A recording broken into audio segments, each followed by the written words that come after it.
Siesti dans la boîte.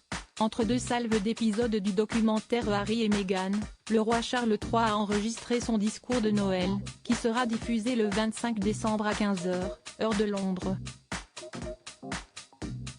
Une tradition perpétuée jusqu'à son décès par la reine Elisabeth II, qui aimait rassembler son peuple autour de messages positifs et encourageants pour l'année à venir. Selon le Sunday Telegraph, le discours de Charles III a été enregistré le 13 décembre dernier, avant que les épisodes les plus sanglants du documentaire des Sussex n'ont été mis en ligne. Comme l'analyse Le Quotidien, le monarque marquera l'histoire car il sera le premier souverain de sexe masculin à s'adresser à la nation à la télévision pour Noël. Avant la reine Elisabeth II, les rois avaient pour habitude de parler à la radio, et siesti pourquoi ce message fera date.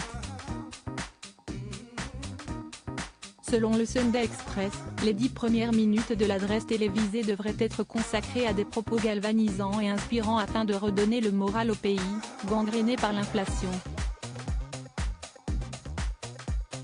Il devrait ensuite rendre hommage à sa mère, la reine Elisabeth II, et sûrement également au prince Philippe, décédé en 2021. Le Sunday Telegraph précise qu'il est très possible que le roi Charles III souhaite tout le meilleur à ses deux fils, sans oublier Harry, étant partisan de la paix au sein de la famille, et ne souhaitant pas en rajouter après les révélations du documentaire choc des Sussex.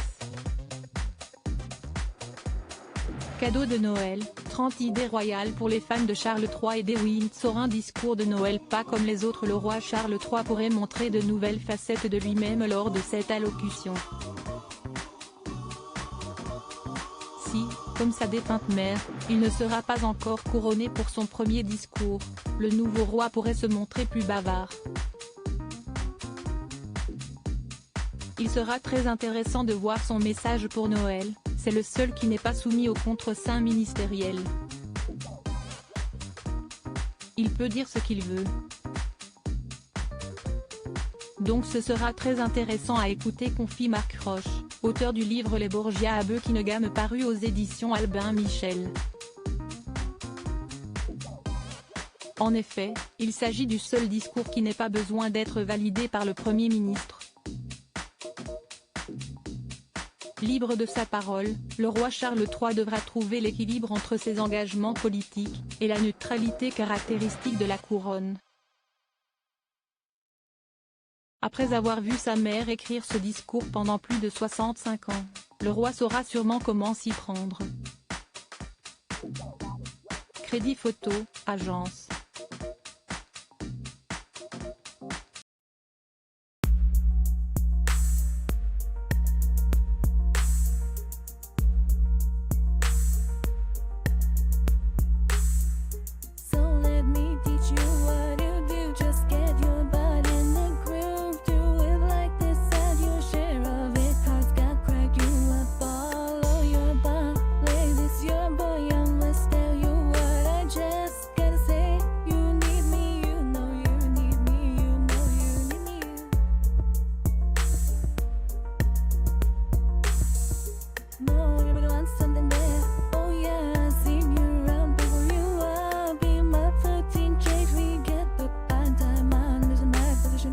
Yeah,